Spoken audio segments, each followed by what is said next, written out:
Welcome back to the Press Start Podcast. I'm your host, Vic, aka Mr. Never Chillin', and this week is episode 6, and I'm joined by both my co-hosts, Roger. Hey, guys. And Miko. What's going on, everybody? And this week we are joined by a special guest, Anthony Ramsey, aka Perm. What's going on, everybody?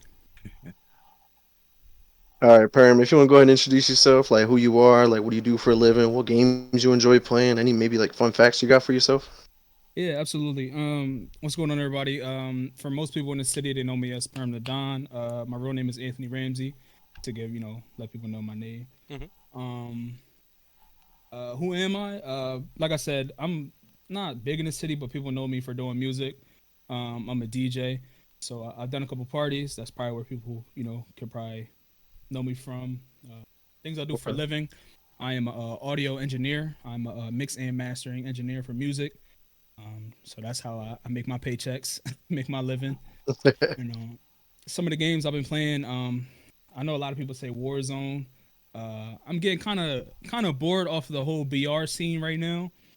So like Apex, Warzone, I'm getting tired of it a little bit. But like Overwatch, Rocket League, some of the new games that are coming out, I like to play, like the Knockout, the like dodgeball game. Mm-hmm. Those are pretty dope. So just playing like those little dope games that are free and fun. Just try to switch it up every now and then. That makes sense. Right. Yeah, that's dope. Yeah, I honestly didn't even know you was a DJ. So yeah, to me that's a fun fact about yourself. Yeah, there you go. Yeah, that's pretty dope, man. Yeah. But Roger, what you been playing, man?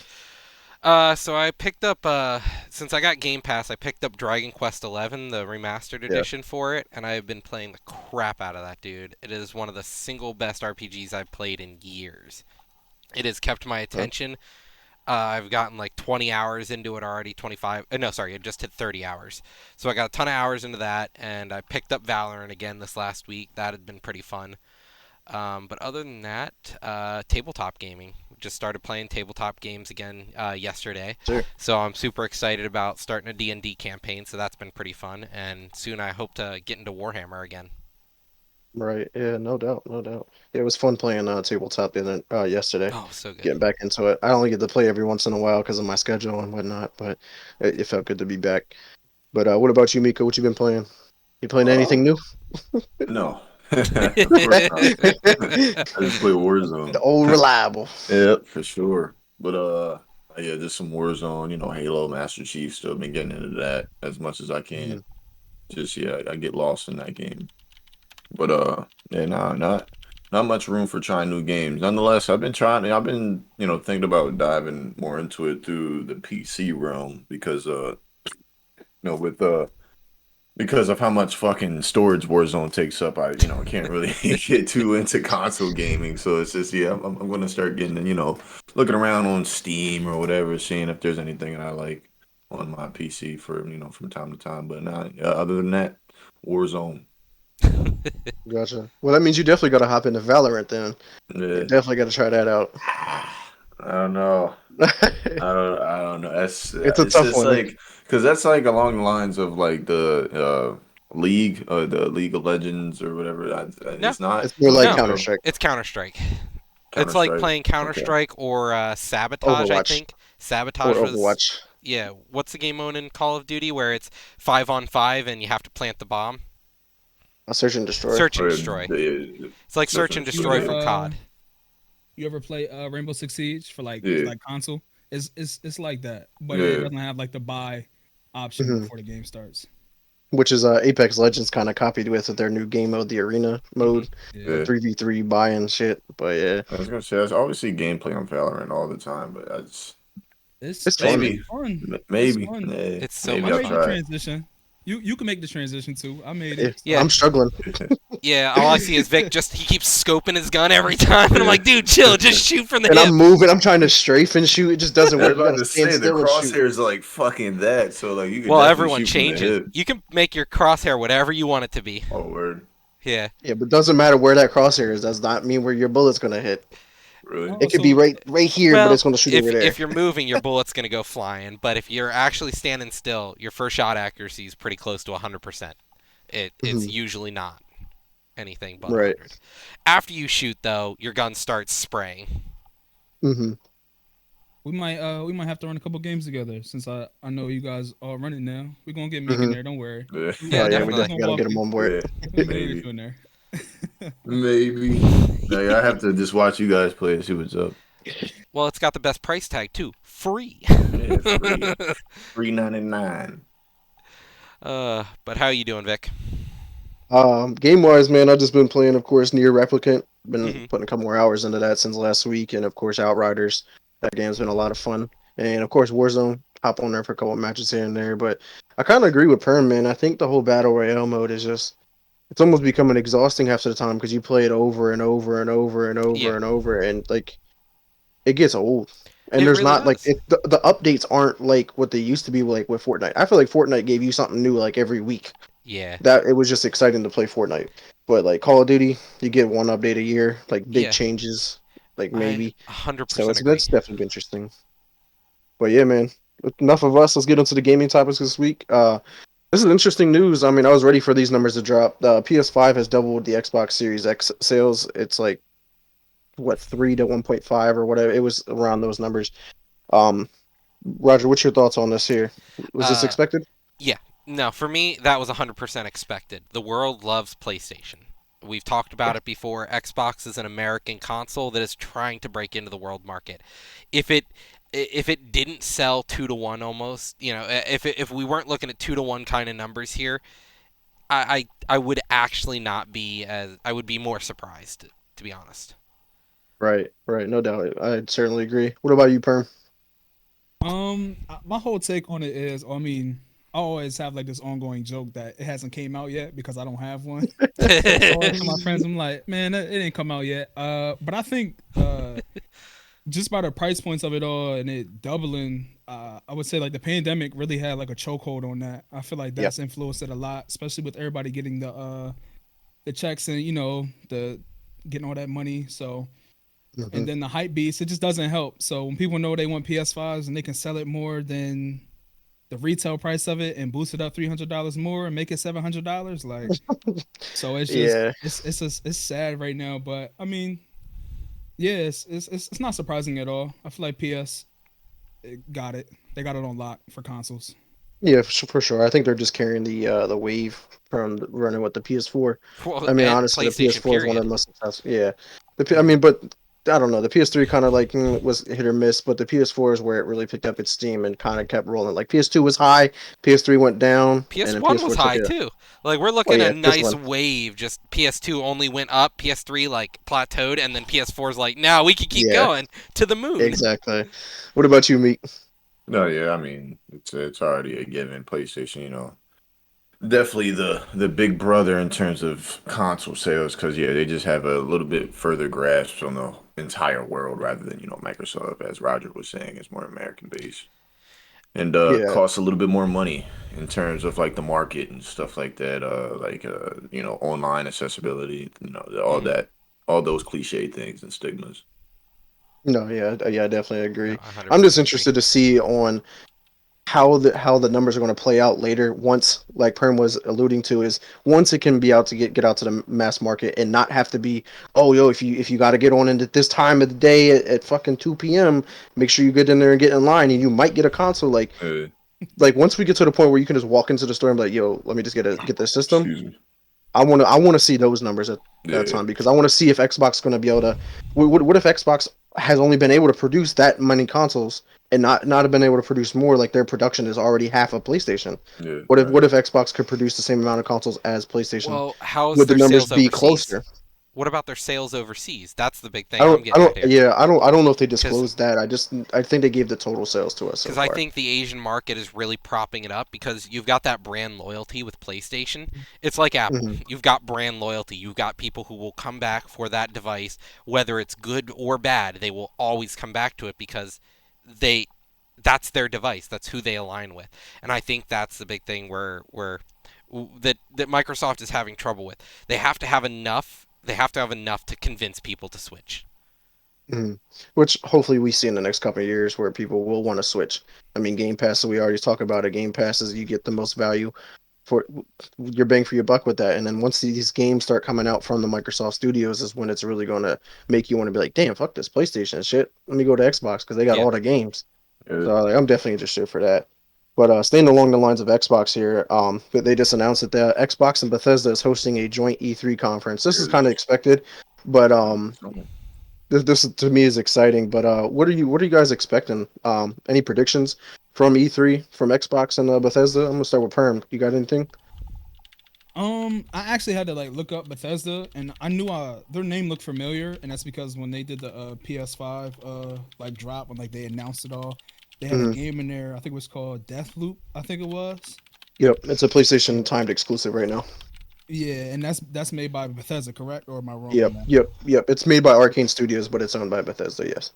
Yeah, so I mean, I don't know. I mean, I'm not like huge on like developers and stuff like that and people that make games, but I think it's Hmm. interesting that the company is willing to do business with both consoles. I mean, I feel like it's Right. smart for them. They're Yeah. making Yeah. money. Well, that decision, that game was made before Xbox bought it out. So Xbox was like, "Hey, we'll honor this exclusive," which Hmm. is weird because Well, like I when don't know if you they're honoring it though, because they may have already had a deal to publish it to PlayStation. yeah. They may have So I already mean, had like something. they kind of have to Yeah, honor the contractual agreement. obligations and stuff like that. I think But it's I think Go ahead, it's Perm. go two ahead. games that they have over there on PS5. I think it's called Ghostwire Tokyo. Yep, I think it's Ghostwire called. Tokyo. Yep, that's Yeah, the they other got one two that's of going to them. be a timed exclusive. Hmm. That one's made by forget that one. I'm going to look that one up. I forget what that one, but I know Deathloop's been in the news a lot lately because I think it's going to be the first one of those two to come out. Deathloop looks pretty cool though. But what about you, Meek? You got any predictions coming from E3 from Xbox and Bethesda at all? Not necessarily. I never really was too familiar with Bethesda and their work and stuff like that. So yeah, I mean, not too much for me on this one. Anything from Xbox that you're looking for? It could be Uh, services. It could be a new console. It could be a new game that's unannounced. Anything? Not necessarily. Gotcha. What about you, Roger? Oh, we know what's gonna come out. New remastered Skyrim for the Xbox. Why make anything else when you have Skyrim? I guess the world's worst game at this point. Oh my god. Is that what any other prediction like anything Um, that you could be wanting to look forward to? honestly, a new iteration in the Elder Scrolls series. That's what I want to see. It's We're not, stale. they Uh, already announced it, but it's not coming out for like yeah, 8 years or whatever. yeah. So that we've already gotten kind of screwed out of that one. So we have another Mhm. 2 iterations of Skyrim to go before we get something else. Right. Other Yeah, than for that, I sure. see nothing coming out of Bethesda that's good at all. Mhm. Maybe an What about announcement. Xbox? Just more exclusives, really. I don't Mhm. think they really need a conference at this point because they're just doing their weekly. Hey, look what we have. Yeah, little Right. tweets. No, but apparently the Xbox does have like 3 or 4 games that are Yeah, unannounced right now that they're supposed to be bringing to E3. I think one of those, I don't know if we touched on it before, but Forza Horizon 5 I think will be one of those games that gets announced yeah, and will release this fall as well. Because they showcased Forza Motorsport, the reboot of the yeah, more simulation game of the Forza series, but they said that that game is a little ways off from being coming out. But I think for Forza Horizon 5, it's been in the works for at least 3 years because that developer over there at Playground Games, they come out with a new iteration every 2 to 3 years, and it's already time for it. So I think we could see that big time. But we're definitely going to see Halo Infinite. I think that's going to be the star of the show, and I think we're going to see actual gameplay of yeah, Starfield. I'm really excited to see what that game's about. I hope it's not like a Skyrim or Fallout, but just in space. I'm not. I don't want that game. I want like something new and fresh. I want to see what the ideas that can come from that studio. But it'd be interesting though if we can see what my hopeful prediction from this is a new Fallout game. Whether even if it's an announcement, hey, Halo 5 or Halo New York, I don't Mhm. fucking know. Just come up, give me a new game. Give me a new game from the Fallout series. It's been a Yeah. while. Yeah, I kind of agree with that. My only problem is if we get a new Fallout game, I feel like we're going to fall into the trap that we did with the last Fallout game, last two Hope Fallout not. games, really. It's going to be like microtransaction DLC gimmick based. There isn't going to be that deep, fun story that we had. Like I could not get into the last single player Fallout game. Like I could not Fallout find my 4? yeah, I couldn't get into Oh, it. I love Fallout 4. To me, it was Oh, the best Fallout game by far. get the fuck out of And here. Fallout 3 was way the better. I nah, 100% better.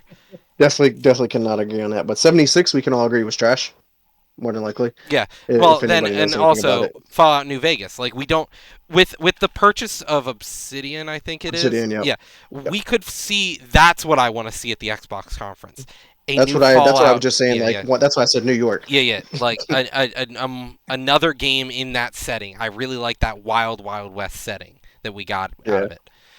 But just one quick thing here. Shout out to Tubi who dropped in and said there was just today a new announcement for Dragon Quest, the next iteration in the series. I was just talking about how I was playing 11. 12 just got announced today. Oh, that's So exciting. that's something I we believe could talk about. yeah, that's a franchise that's been running around forever. That To think about franchise it. is older than we are. Yeah, I It believe it. literally was released in the 80s. Right. It's same with But, Final Fantasy. Right. But Did you guys see the 20-year-old original Xbox Easter egg was revealed that no one Yeah. knew about? That was a pretty cool thing, and I'm actually surprised like no one ever like talked about it. Like it never came to fruition until now. like I the was gonna odds say, I of mean, finding it. yeah, I was Huh? gonna say like it seemed pretty tough to find. You had No, to like but the people who knew about it you had to didn't like name say it anything. Timmy. Because everything leaks, right? Yeah. Everything leaks. Everybody, the developers leak shit. They kept Yeah. that secret for 20 solid years. I mean, No one brought it up I and mean, leaked the it to internet anybody. wasn't what it is now 20 years ago. Let's be honest. You know, you had forums, you didn't have Facebook. You had forums, you didn't have IGN. You had forums, you didn't have tweets. Like we're talking Right? Yeah, about for sure. the dissemination of information was a lot slower. Like our guides to video games were people drawing symbols on their keyboard. They literally drew in ASCII characters a map for a dungeon. That was our cheats back then. Now we've got YouTube showing you a whole walkthrough. Yeah, yeah, for sure. So But staying along the lines of Microsoft, still though, I think this is pretty cool though. They finally they're the official publishers of the Outer Worlds, like future iterations of that game, which is made by the yeah, Obsidian Games. But the publication rights were linked to 2K, if I'm not mistaken, or Take Two. I the get those two problem is interchangeable. Microsoft had such a grip on Outer Worlds to begin with. I when Might you as said well. It only when you makes said sense. that I was like, didn't they already? That was Right, my thought. right. Hey, Perm, did you ever play Outer Worlds at all? I think that's like one of my like childhood downfalls. I wasn't into RP gaming, like Assassin's Creed, God of War. Like I was never into those type of games. I Okay. think I missed out on a lot not playing those types of games either. Well, did you No, ever that's play? how I was. Did you play the Fallout series or anything like that? No, I Okay, didn't. because I I was gonna didn't. say I don't this know game is why. like that. This game is Yeah. a outer space, dystopian outer space version of that. Yeah, I Okay. mean, it's coming from the creators who made Fallout New Vegas. Yeah, So it has that Fallout feel and look to it, but it's just like you go into space and you travel to different planets and stuff like that. yeah. I haven't played it yet either myself, so I'm excited to hop into that. I've I'm been just waiting for the next gen upgrade. I'm just glad that they actually said they're going to have future iterations. Yeah, Like it's that's what I definitely want to see. I exciting. would like to see an Outer Worlds Worlds. 2 that has much more content. Because I felt the Mhm. first game was really short. I completed it in less than 20 hours. Right. What about you, Meek? Never mind. Shouldn't even ask that. You don't even play single player games, so let's just move on. I Let's mean, get into some Sony news here. This one's kind of Sony news, but it's Ratchet and Clank. Everybody's familiar with that franchise, right? But yeah. Rift Apart's coming out here soon, and they apparently it's coming loaded with accessibility options. I think this is huge, man. I really love to see the inclusion of everybody. Like people who have like one arm or messed up hands and can only play with their feet and stuff like that. So like to be able to have accessibility options like colorblind and everything else, I think that's really cool. Do you guys know anybody personally that uses these at all because they struggle? Um, No, well, I don't. like I have people who are colorblind that I know of, and it's Hmm. difficult to see things. Like, my shirt to them looks yellow or blue, and I'm like, no, this is green. He's like, no, it Right. isn't. What Right, is and that, green? I mean, but think about that impact though. If you're playing with somebody that's colorblind, Yeah. and you're just like, "Hey, they're over there by the red building," and they're like, "What red building?" And What's and red? they don't like, they can't see which one's red. So like, I don't know. Like it's pretty cool though to see the accessibility options in Yeah. games in I, general. like it's not a necessity, but to have it, I feel as though says a lot about who you are and how you care about your fan base. That's Right, what I feel. Yeah, right. Yeah, I feel the same. Especially once when Xbox came out with that controller, that accessibility controller, that big Mm, white DJ looking thing, that was pretty cool. Like to including everybody, man, just allowing everybody to have fun and stuff like that. yeah. I think it was incredible. No, I definitely agree. But on to some other PlayStation news here. For Horizon Forbidden West, the gameplay came out today. I checked it out. Miko, were you able to watch any of it at all? No, I wasn't able to check it out actually. Okay. That's pretty much it Like the now. trailer only just dropped like an hour or two ago before our stream. Mm. Right. No, but the gameplay was it came out like 7 hours ago, so it was like 20 minutes long, but it looked really good. What about you, Perm? Did you watch any of that video at all? Any of the yeah, gameplay? I actually did. I actually got a notification from the PlayStation app that like Mm, they okay. dropped it, so I ended up watching it. But yeah, like I said, I wasn't really big on role playing games, but they like graphic wise, it always looked great. Like especially this one, the graphics are really good. So Yeah, yeah, that, I that got to that give it. definitely blew me away with the graphics. Like even the Hmm. water. Water's one of those biggest things in video games where it can make or break a game, and that water in that game looked phenomenal. Really phenomenal. I actually played the first game, Horizon Zero Dawn, and by far one of my favorite games ever. Period. Yeah, The gameplay was fun. The different robotic animal creatures in the game were fun, and it was different, and especially coming from a franchise of Guerrilla Games, who is known for producing the um, Warzone games. I think it's Warzone, if I'm not mistaken. It was on PlayStation. It was a first-person shooter back in the day, Yeah. if you guys remember that. So it was interesting to see them transition to this. But yeah, the story was good, and it looks like it's still going to carry over to be really good. So I'm really excited for this, and they didn't showcase any release dates. So I'm surprised. So I'm hoping that this game does come out this year. What Yeah. about you, Roger? Did you Um. did you check it out at all? Yeah, I did get to see the video. It does look pretty crisp, clean. I really liked how it played. My only issue is I didn't like the last one as much because it felt very Assassin's Creedy in the style of there's so much to do in the world, but it wasn't just there was so much to do in the world. It felt like you had to do a lot of it, or you couldn't really progress in the main story. It was forcing you to go everywhere in the game, and it was like maybe I just want to play the story and that's all I cared about. And they're like, no, no, but you have to collect all these components, build your upgrades, or you can't kill anything. Yeah, I mean, but it Yeah. made like the open world game like have purpose instead Yes. of instead of it being like a linear game like where it guides you Yeah, along yeah. this like one small path, like you could branch out and explore and stuff Yeah. like that. So I It thought that wasn't was like really cool. Uncharted, for example, which is a very much a railroad game. Straightforward game. You have Yeah, one you path. only go straight. But I feel as though my biggest issue was it felt like there was too much to do and you had to do a lot of it to actually progress. Now, I definitely don't get me wrong. The game played great. I liked how it worked. I honestly am excited to see this next game because I thought they did a good job. I just the game wasn't for me. Mhm. And I'm surprised because you're a big RPG fan. Yeah, no, I definitely am. Meek, would this be a game that you give a try if you had a PlayStation or if it comes out on PC? Possibly, yeah. I was gonna actually, after we were done here, I was actually gonna go run back and take a look at it. But nonetheless, yeah, I'm always open to new cool stuff, Okay, especially if my Makes sense. friends are playing of course.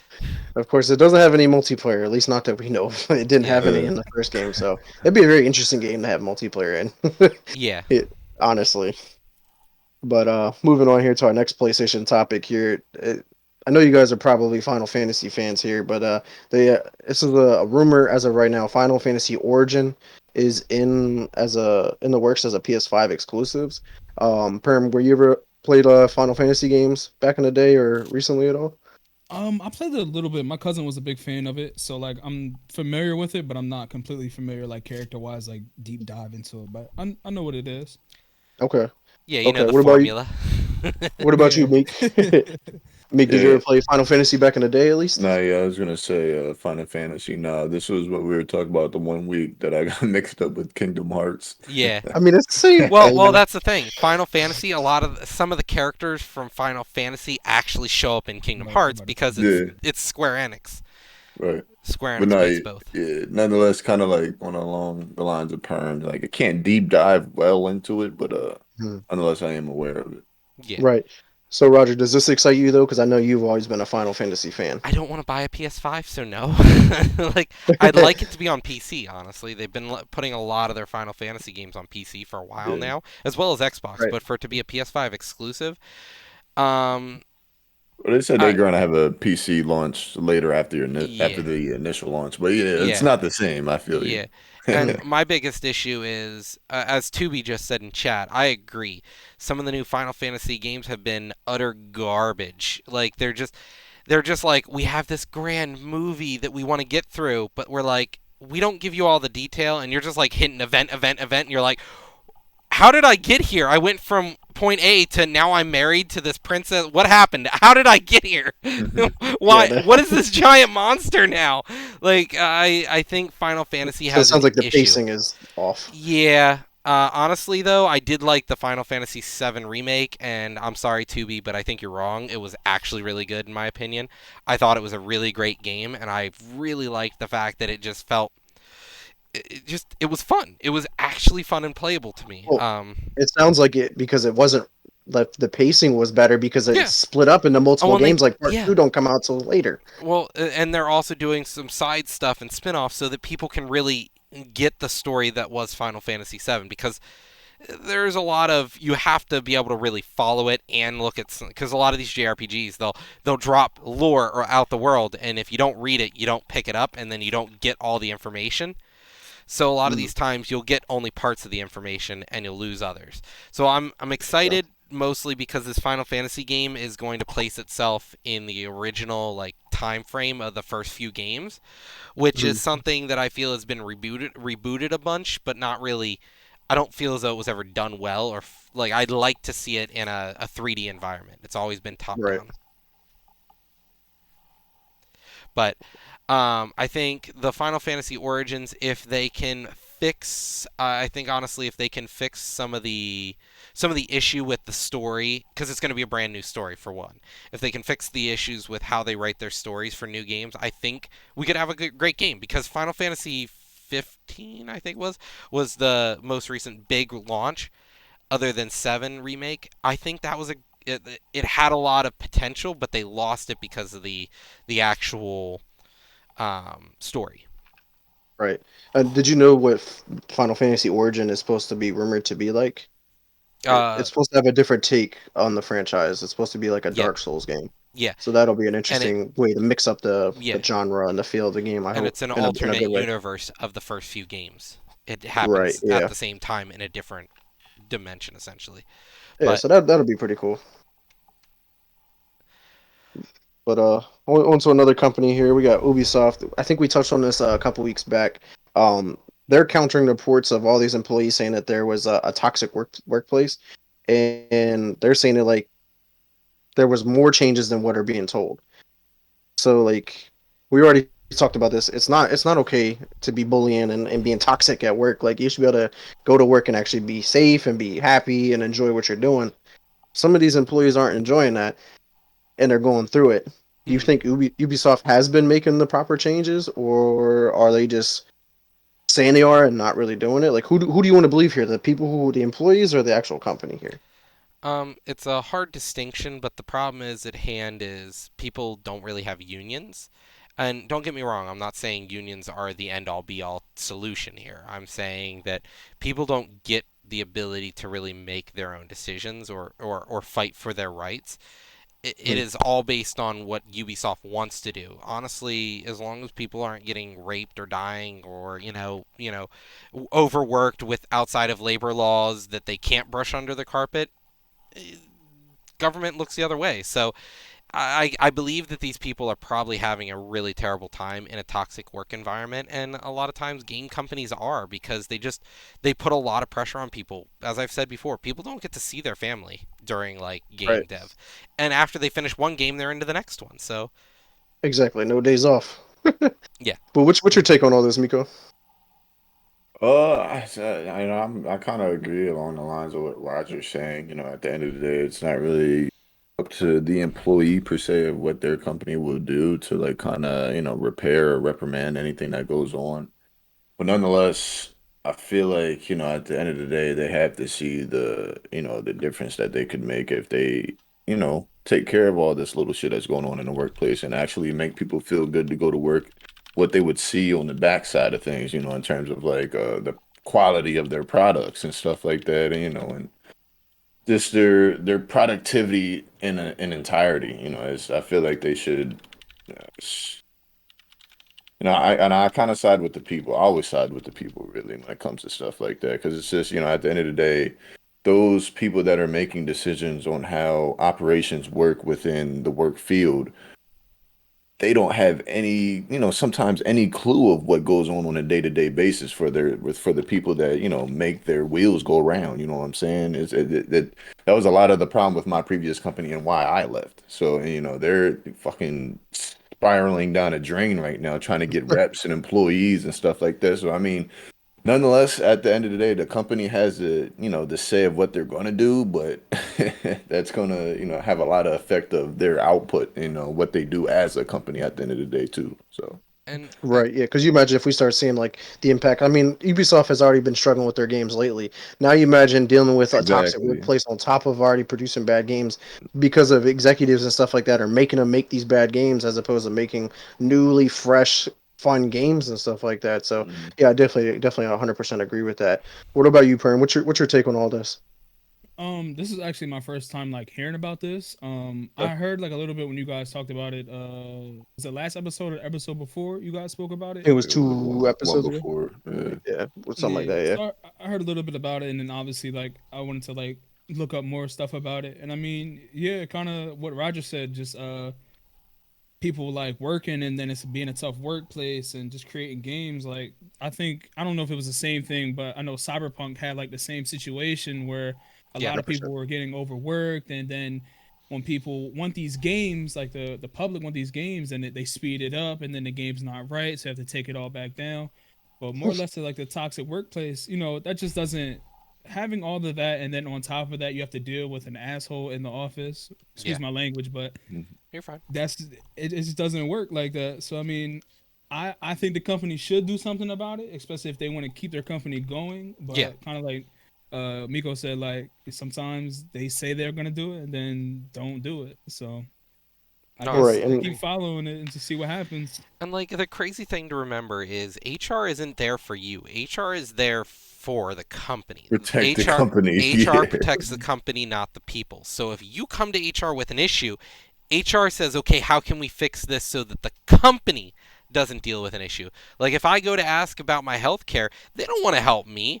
But if I say somebody, on work time slipped and fell, and I need to figure that. Oh my God, the the lengths they will go to try and make sure everything is okay. Because because they don't want to pay yeah, workman's comp. exactly. Like the issue is people are it's we've got something at work called HCM, and it's our leave system. But a lot of us in IT call it HCM, human cattle management. It's just how they deal with their human cattle. That's all we are to them. And that's the issue. And I think that's one of the things when I talk about unions, for example, they can be useful, but in themselves can also cause trouble because they are also subject to politics as well, and Right. bribe and greed, and that's things Yeah. we dealt with. But companies at this point are kind of given hands-off approach to how they want to deal with their companies. And it's if you're a good person and you want to take care of your employees, that'll happen. But I honestly, Ubisoft, they're a big company they've got a formula. If you work for Ubisoft, you're not going to be doing anything creative. You're literally going to follow a formula, and you're going to do assets that go into the same engine that the last 7 games they published go into. Yeah, it's time. I think it's time for a big shakeup with Ubisoft, like straight up across the board. But Just stop buying their games. That's the thing.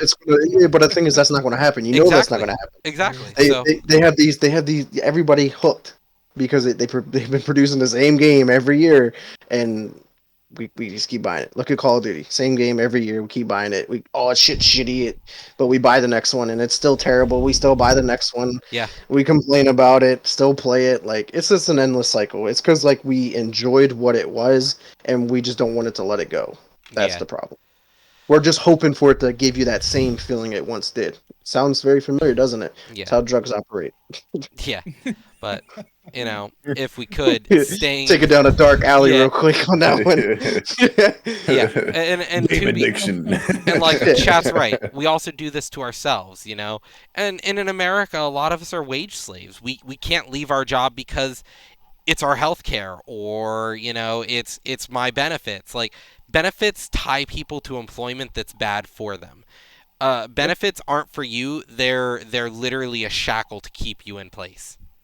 Mm-hmm. That's what it is. So, like, yeah, my boss just shit on my desk, and what am I gonna do? I need my health care. Yeah, it's definitely a bad situation for sure. Yeah, it's crazy because I just got my new job and everything, and I already have my own benefits, so I was just being really passive with their benefits, and letting them know if I'm waiving or not, and they were just like hounding me to like complete it, and I was just like, holy fuck, just chill. Obviously, if I haven't done it by now, I have my own shit, just let me do it on my own time. They just want to make sure, like, can we take from your paycheck? Can we take from your paycheck? Like, chill, bro. Let us know if we can take from your paycheck. But no, I think the thing that always blew my mind since working the job straight out of high school was, these places tell you to put your 2 weeks in, right? But they never give you 2 weeks to evaluate yourself. They just fire you on the spot, and that's it. So it's crazy. That's a very interesting concept. Yeah, I'm gonna put in my 2 weeks. Well, why? Well, I'm not really happy. Okay, well, you can be done today. Yeah, exactly. I've seen that so many times. Mm-hmm. Yeah, and I've seen it where people put in their 2 weeks notice, and the company's like, "Oh shit, how do we keep them? Oh God, we're in trouble." I've been down that road twice already. That's what my company did for me for sure. But I mean, it got to a point because like a lot of people in my company were leaving to follow a big manager that left that company to go to another company, and everybody was going to that specific company. Yeah. And like people were dumbasses telling them that they were going to that company. They were like, okay, you could just go home. Like, you're not going to work here for 2 weeks. Yeah. Yeah, that's interesting. Yeah, it's the same concept actually I ran into at work in a different way. We were going over the whole attendance policy, and if you're late for this, you're late for that, and you get points and stuff like that. But I was like, so you get a point if you're even 5 minutes late from work, right? But you don't get any credit if you stay late after work to help out. So like, how does that work? Don't give me a point because I showed up late, but don't give me anything in return if I help you out and stay later. How does that work? Yep. It's all about their time. It's never about your time. Yeah, I have looked at my boss before and said, my closing time's at 4. Good luck. And I've just walked out. Well, they made a big deal about it. They were like, at 4:15, when you're done at 4:15, if there's still stuff to do, you got to stay around and help. And I'm thinking like, no. But you complain about me if I'm 5 minutes late to work. Like, something got to give here. That's not how this is going to work. No, your time doesn't matter. You're human cattle. Yeah, exactly. Yeah, and they just try to put you in like a fucking alternate reality that you have to feel pressured and anxiety that, if you don't stay, you're going to lose your job and shit. Like, and like, that's a big thing in Japan. Like, people kill themselves because their jobs are this stressful. People, like, if you're not working a 60-hour work week, you're not actually working in Japan. It's like, this shit's crazy. Tell your family. Yeah, that's why the world's seeing declining birth rates. People are like, and the other thing, like, I've talked with people and they're like, where's your loyalty to your self ownership with the company you work for? And I'm like, They don't work. I work for them. They do not own me. Like it's Yeah, if they felt some exactly. resemblance to loyalty to me, I would show loyalty to them. If I Yeah. found a new job tomorrow, I'd give my boss not even a 2 weeks notice. Because guess what? I, Like, hey, see you later. I start I'm tomorrow. sorry. Like Mhm. you've always just like it felt like you're not here for me to help. I try to give you stuff. You don't want to listen to me. At this point, it's like if you don't care about me, why am I even staying extra to help you? Mhm. Right. Good luck. Good Yeah, luck when I leave. for sure, Yeah. for So, sure. so all this toxicness leads on to our next topic. I think, in a way, potentially, BlizzCon 2021 has been canceled. I wonder if this is due to some toxicity, or is this just due to natural causes with COVID? Well, Anybody's take? we had BlizzCon 2020. Did we? Yeah, we had the Okay, I last don't even the remember last it. BlizzCon was all virtual. It Huh, So worked. yeah. interesting. Okay, so I wonder what's going on with this one. I Yeah, honestly didn't see because you posted this one in here, and I couldn't really figure out why it yeah. was truly canceled. Yeah, I didn't really look into why they canceled it. I just saw the thumbnail and I was like, "Hot damn! Looks like everyone wants to cancel their conferences now." Like, why have these conferences anymore at some point for a lot of people? Because we all know what's going on when it happens. As Tubi said earlier, leaks are just are the new wave of marketing games. So Yeah. why do you need a conference when you can just leak it every day? Oh Yeah. no, somebody accidentally leaked our official gameplay trailer. Oopsies. And now it's out. Now it's it's Yeah. official, guys. So No, yeah, what's the for sure. point and what's the point in dumping, all this money into BlizzCon, which, do they really turn that big of a profit? Probably not. Why dump all this money into keeping a good community when people are just slaves to your games, as we've said before? People are slaves to Blizzard. Blizzard's a terrible company. People are like trying to jump ship. Everyone hates the Yeah. CEO, the game design's stale, but people still buy it and play it. We watched Mhm. Warcraft 3 and we're all like, this looks like garbage. And then people still bought it.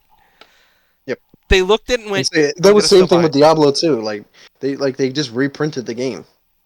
Yeah. We had Diablo 3. Diablo 3 sucked. And then we're like, oh, so we need a whole new DLC to actually make the game playable. Hmm. So, But Perm, what's your input on this? Why do you think BlizzCon potentially was canceled? Um. So I looked it up because I'm mhm. I'm a fan. I play Overwatch. So I looked it Okay. up and just seeing Overwatch 2 coming out, I was excited because I wanted to see something Yeah. something about it. But they said that they stopped it because of the pandemic and COVID, which I don't understand because everybody's getting vaccinated. A lot of these sports stadiums have people in them. Places are starting to open up. Yeah. So it's kind of like, did you guys have everything ready? And it just the time came so quick that now it's here. And you guys were like, well, we could use the pandemic as crutch and just cancel everything. So I mean, I don't know. It's kind of weird, but I guess you're just gonna have to wait. I guess. Yeah. So, Right. Yeah. I'm definitely interested to find out like the true meaning behind it because like you don't just cancel this like last second because wasn't this like right around the corner? It was. I think it was supposed to happen in February, right? I think they're Oh. having the BlizzCon online. I think it was in February. I'm not sure. Yeah, it's definitely interesting. What's your take on this, Miko? Do you have a different thought on why it was canceled? I was gonna say, I mean, not necessarily. I didn't really have an initial thought, but from hearing Roger's perspective, and that they had a lot of backlash for like what's their front office people, or their heads, corporate heads, or whatever. I feel like it's just a matter of, maybe they're just retracting from the public presence aspect of their company as opposed because that you guys said there's starting to be a stigma that their company internally isn't really that good or can really do some frowned upon shit, but nonetheless, yeah, just making it like a just legitimate business. Just you give me money, take yeah. my product, rather than just giving that public presence. Hey, hoorah, festival, everybody cheers. Yeah, no, it's just Right. everybody hates your company at the end of the day, but likes your shit. So Yeah. There's yeah, no just more keep it on the community. market. Yeah, There's no exactly. community That was the anymore. word I That's the was looking thing. for. These companies don't care about the gaming community. They care about the money. And that's the Hmm. thing. Like, I really like indie games a lot of the time because you can find some really great indie games or small studios that are still independent. They care about their community. They listen to feedback. They make changes based on what people think. Blizzard, they don't care anymore. They're about their esports at half the time. Hmm. Yeah, exactly. But I'm different. Take this different outlook on it. Like maybe they decide to cancel it to not spend that money to host this event, to maybe put it towards their employees or Get the put it towards their games. I'm just thinking. I'm playing devil's advocate to everybody's yeah, yeah, opinion. yeah. Possibly. So like Possibly. maybe they're trying to change. They're trying to change for the better, as opposed to, it sounds like Ubisoft is not. Maybe Blizzard's trying to make the right steps. Why didn't they just say that then? They just said it's canceled. They're canceling it because COVID. Like, I feel as though we're really not. It's a crutch. It's a crutch. Like Yeah, he said, like Perm said, it's a yeah, crutch. exactly. It's Because it's they had it just last year, like you said. yeah. They had it They had virtual. a They rescheduled 2020 to early this year. So it got canceled in person for 2020, and they were just like, we'll move it to the beginning of 2021. It's something's going on, but maybe we're yeah, putting too much thought into it. Maybe it's just they just canceled it because of the pandemic, and that's what it Yeah. was. But right. Yeah, They don't have the We'll, st- we'll, resources. we'll staying along the lines of Blizzard here. And Overwatch 2 is shrinking its PvP to 5 players instead of 6. And I know that this is causing a huge backlash. There's people putting in petitions already, and this game's not even out yet. yeah. Perm, you're an Overwatch fan. What's your take on it? I know that you're probably in the same boat. Like, what are they doing? yeah, I think it's dumb. Especially being a competitive player and playing in the rank system that they have on Overwatch. It just Hmm. makes sense. It's two of everything. So you have two DPS, two healers, two tanks. So it's kind of like that changes the whole aspect. I see what they're trying to do. They're trying to just change it because it's the new game coming out and they just want to change the esports scene of it all. But I don't know how it's gonna work when you all team up and it's only 5 people. So I guess we'll see. But I don't know. I don't know. Right. I think you just hit it on the head, because what I was reading into is these esports teams who have professional teams, like people are really afraid of losing their job as an esports player, because you no longer need a sixth player. You don't. Yeah. Like, obviously you got to have like a backup and stuff like that, but like you want to play the game, you don't want to be someone's backup. And it Yeah. changes the meta so drastically. Roger, I know you're an Overwatch fan too. So what's your intake on this? Well, I was an Overwatch fan. I think the biggest issue here is they're trying to fit. I was, but they're trying to fit a formula here, is what I think. Every game Yeah. right now is about 5-player teams. I think with that sixth player, they're removing a lot of play that I thought was valuable to Overwatch. Mhm. When your team is 6, it does definitely change up how you have to think about playing now. There's a lot more communication, an entire vector of change within that game. I think having a sixth player, it gives you a little wiggle room for, free to pick what you need to do. Whereas a lot of times when you have 5 players, say for League of Legends, for example, everyone has to fill a niche role, and there's not really much wiggle room. Like, if you go in one lane, you have to choose a certain type of champion typically. So, Right. like, I feel as though we're going to see that same kind of thing where it's like, okay, we're on this map. We need these 4 champions. Well, this guy's good with all 4 of these. Okay, there's only one team we can use.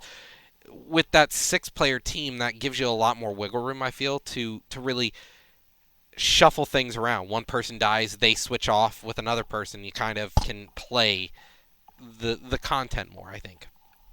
Yeah, but I'm gonna think opposite here. Is did Activision slash Blizzard not learn from their mistake? Because Call of Duty made that transition a few years back with, I think, one of the Black Ops games, where it went from having a 6-man team to a 5-man team, and it sucked.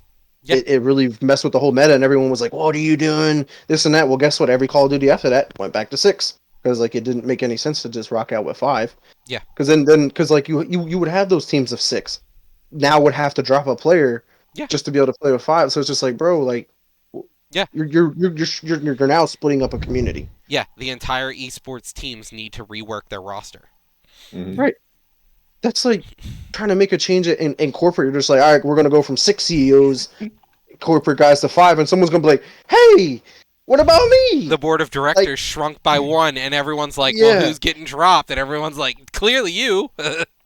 So it's just like that. You're going to Yeah. cause a lot of issues with that, honestly, Yeah, because like those esports teams are going to have to figure out which person's not going to be your starter?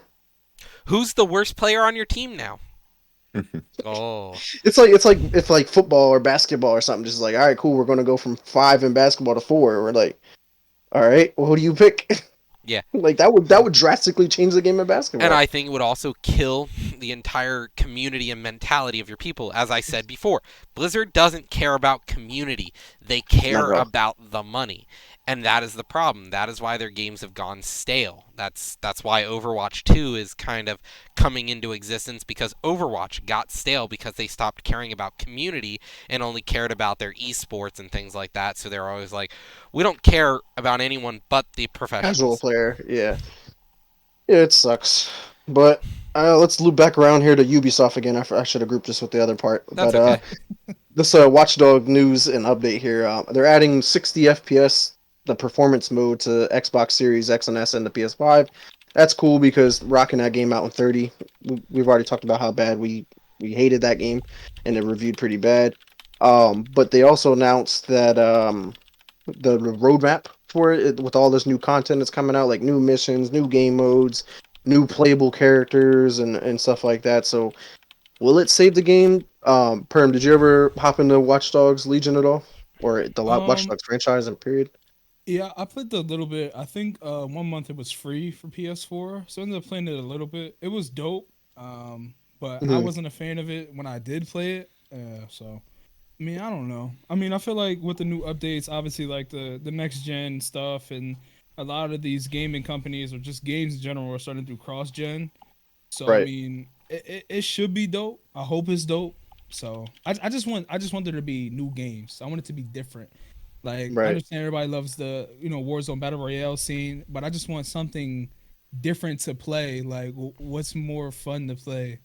But I mean, so Hmm. I'm hoping some of these games that we're talking about now eventually become good and the companies decide to really care about people that actually play their games daily. Yeah. So Right, and instead of trying to just be like a cash grab, like that's all yeah. they do. Like Watch Dogs Legion is primarily a single player game, but it has a cash shop to buy outfits. Why? You're showing your character off to nobody unless you're streaming the game and you're playing the story mode over and over and They over. can take advantage of those folks that are just, Dumb enough to that buy it. money isn't real. They'll just throw $100 on like 5 skins. Right, you Yeah. get 5 skins for more than what the game's worth. Like, I don't Yeah, know. Like that's an issue that we can get into another time with the whole crypt, like the microtransactions being way too overpriced. Like Call of Duty, for instance, it's $25 for a bundle when the game's free, or Modern Warfare, like you got to pay $60, so yeah. you buy like 3 of those and you're already more than what the game was cost. Like, there's more content in the game for $60 than I just bought for 75. So that's a Virtual exchange is crazy. It's just like, why am I paying $20 for only 2,400 COD points? Like, what the fuck? yeah. It's definitely that's another topic we can dive Like, into. unless it can make me fucking $500 in 3 years, like, why the fuck? Why the fuck would I buy it? You know what I'm saying? Like, with crypto Exactly. coming in and shit like that, like, yeah, you got to start to rethink Hmm. virtual currency and what it's actually worth to you. Exactly. Another update with Watch Dogs. Apparently, before the first game came out, it was originally supposed to be part of the Driver franchise, and it turned out to be its own IP. So I thought that was a pretty cool thing that ended up coming out, and I was just like, "Oh wow, I completely forgot about the Driver franchise." And then they were like, "Let's add like on foot thing, and then being able to use hacking controls." And they're like, "This is a cool idea for a new IP." And then boom, Watch Dogs was born. So that was just an interesting Yeah. fun fact to throw out there for the game. But couple more topics here in gaming before we get into the world news. Roger, I know this one's yours here. You can talk about this one here. Victoria 3 was announced with their the new trailer that was released. What's your thoughts on this game? So I'm a big fan of Paradox Entertainment. They're one of those companies that actually do care about their fan base. They listen to bugs, they listen to issues. They're trying to always constantly make changes to make the game better. And I think I really like to see that their iterations of the game, they're not releasing a new one every year or two. Victoria 3, this is the last one was released 11 years ago. So Right. Victoria is just another installment in their series of games that go from late middle or like middle early to middle ages all the way up to World War II. They have a bunch of different games, and I think this is one of those games that sets in a time period that we really don't touch upon, the pre-World War One time period, late 18 Mhm. like the 1800s up into the early 1900s. I think I'm really excited for this because I'm a fan of Paradox, but I don't know about you guys if you've ever played any strategy, like really played strategy games. But me being somebody who likes strategy games, this to me is awesome.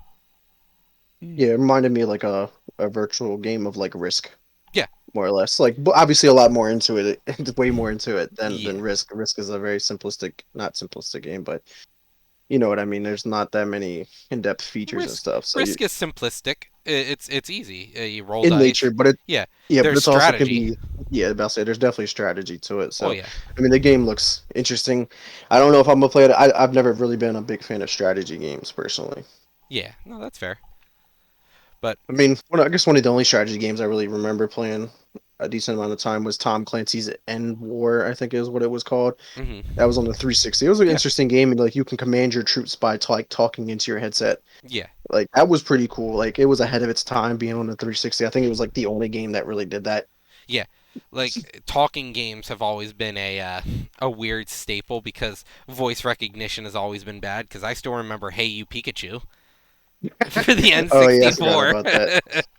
No, yeah, but yeah, because you'd be like, "Hey, move over here," and you're like, "Wait." They're like, "You mean call in a helicopter?" Like, no, No, I that's not didn't what I mean said call in yet. a helicopter. Not yet. Nah, I'm trying to be sneaky. Now you just blew my cover. but no, I'm excited about Victoria 3. But it's one of those smaller games that it's a niche community game. Yeah, But for sure. a new remaster game coming back out here, Crisis 2. What we Mhm. benchmarked any computer on.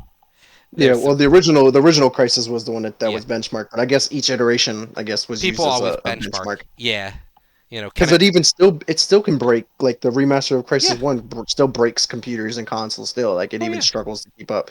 And you're just like, man, that game is so old. Yeah. Even the remasters, like it's basically just an old game. It's just polished and looks 4K or whatever. hmm But it's still crazy to think like that technology still that game's way ahead of its time. Yeah. Yeah, it was definitely a passion child of gaming. It's somebody was Mhm. like, I really want to make a good game, and they did. Yeah, yeah, for sure. Miko, were you ever in the Crisis? Nope. I'm surprised that this was a shooter game. I think it had multiplayer. I think it did. I don't Yeah. know. It wasn't that big if it Yes, did. I was gonna say I never got into it, man. I was yeah, nah. I definitely see, I knew of it, of course, but Right. What yeah. about you, Perm? Did Um, Crisis ever hop into your system and you were playing it all night long? nah.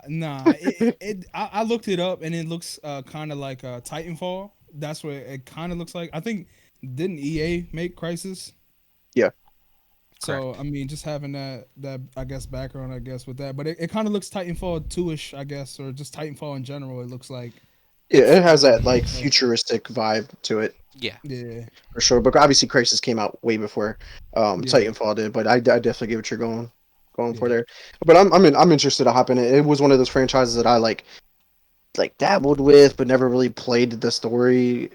Like I had like it was the those games really came out during a time where I didn't really care about playing story games. I was all about Call of Yeah. Duty, Call of Duty, Call of Duty, Halo, Call of Duty, Call of Duty, Halo. Like that's all that alternated between games, and then 2K hopped into the mix. But I think it's just like the Mass Effect Legendary Edition. It's gonna these when they're remastering these good games allows me to revisit a game without me going, man, this thing just feels so old and clunky and looks Yeah. terrible. Where now it still looks great. It's Yeah. gonna play good.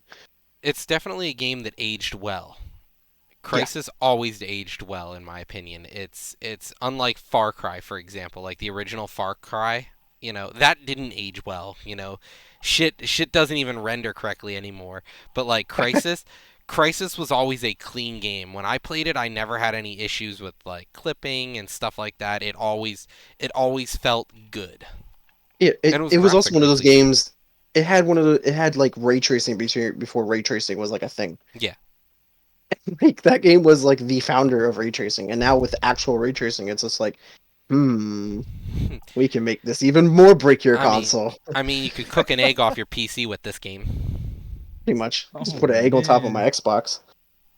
How hot this motherfucker Sheesh. gets. But two more gaming topics. We'll make it quick here. Red Dead Redemption 2 has a VR mod because it's technically not supposed to be on VR, I Yeah. think. So like that's cool. Someone It someone used their time to make something that's worth, I guess, playing or at least giving it a try. Honestly, the I can VR imagine community. it's. Go ahead. No, I was gonna say I can imagine it's like super clunky or like Yeah, fucking it's probably really super rough. ass. Yeah. yeah. Yeah, no, But I I mean, definitely cool agree. thought. Yeah, that'd be fucking dope. yeah, but obviously Rockstar is not afraid of using other people's mods because I think that's what they're doing with like some of the GTA stuff, like Yeah, with the whole AI system and Yeah, everything like that. Like it's they're gonna yeah, incorporating just brings community hype to mods. the game. Yeah, bringing that different market to the game. no, I agree. I think they'd embrace that for sure. No, Yeah, 100%. so that'd be interesting to see if Rockstar like hops on board and like tries to help that make that an official thing.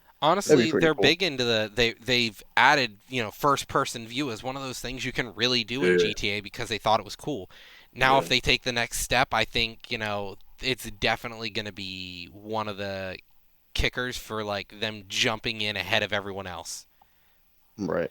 you know. So yeah, we'll definitely see. But But let's move on to our last gaming topic of the night.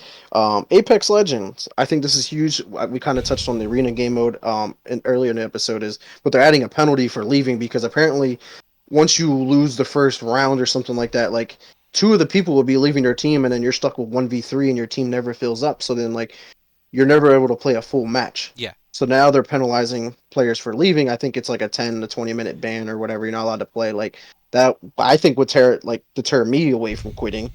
Like I ain't trying to sit in the lobby and not play yeah, for 20 minutes. Like for that would sure. suck. Yeah, Like, exactly. I don't have that time. So like, what's your thoughts on this Perm? Because I know you were in the Apex there for a while. You might still be. I'm not 100% sure.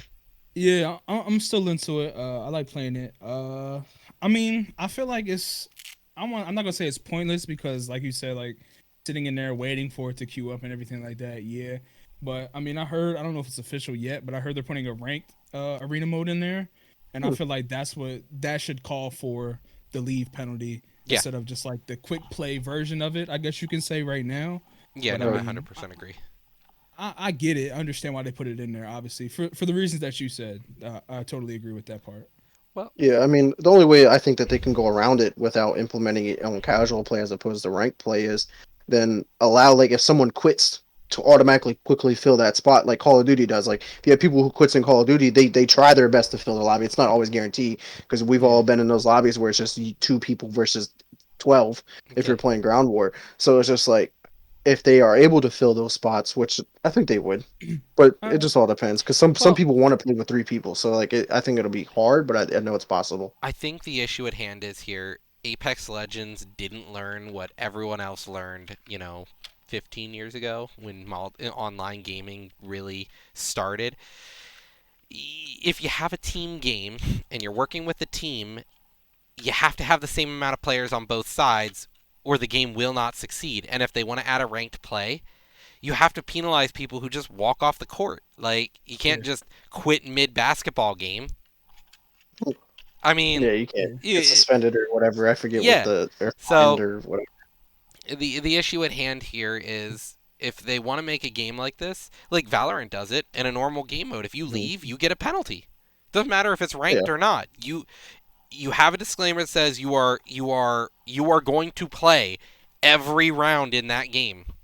If you don't, then you get a penalty and you can't join another game. And that penalty gets worse. Honestly, I don't see why they didn't have that to begin with. It's actually kind of embarrassing they didn't have it to begin with. It's cooking right. up yeah. for losers. But Yeah, nah, I feel like I definitely feel it as a necessity for ranked gaming and really really competitive edge gaming. But nonetheless, for the casual gameplay, it's just because I was a Halo player, back in the days, yeah, and they had the same penal system. And but like I wouldn't back out. All right, I was a young bull, 13, with horrible Wi-Fi. Yeah. and I would lag out of the game and just get penalized for lagging out every fucking other game. That aspect kind of sucks, but nonetheless, Well, we yeah. come in the error with that. They can patch that up and stuff like that. But nonetheless, yeah, I just wanted to put that And in the there. issue is if you actually disconnect, you can rejoin the game. Yeah, That's something most games have. Like you boot the game back Mhm. up, it's like you left the game in progress. Rejoin now. like yeah, Yeah, that'd like be nice if they offer that feature. Like, a obviously, it would lot of have to have games sit in do. the time. And if they don't, it's kind of one of those things like what are you doing? Why are I don't you think many so games really behind? support that anymore. Yeah. Like Call of Duty doesn't do it. Like if I get booted out, I can't load back into that game because it Apex, feels so quickly. Yeah. yeah, Well, then that's the Apex other. has that system with like the battle royale. I'm not sure about the arena, but they do have it for the battle royale version of their game, Yeah. to where like if you do get kicked out, they'll just load you back in. Yeah, your Oh, character will okay. just Yeah, stand there. that's dope. Yeah, the same things with Valorant. If you disconnect from a Valorant game because your game crashes or something, you can just rejoin and you just jump into the game again. yeah. Mm. Yeah, that makes sense. And you only get But penalized if you're gone for more than a whole match. okay, Yeah. yeah, that makes sense then You know, for sure. or But if you quit and the game ends before you come back, you also get penalized. right, right, cool. Well, it was awesome talking about the gaming topics this week, but we do got a couple some world news to dive into. I'm not exactly sure who this guy is. Maybe you guys can elaborate on Okay. him a little bit more. But Well, I can talk about it. Kentaro Marawa, I don't know how to say his name. Uh, Maybe Kentaro some of you guys. Miura. yeah, Yeah. you got it. So, Kentaro is the author of the Berserk manga series. It's one of the oldest running manga series in the world.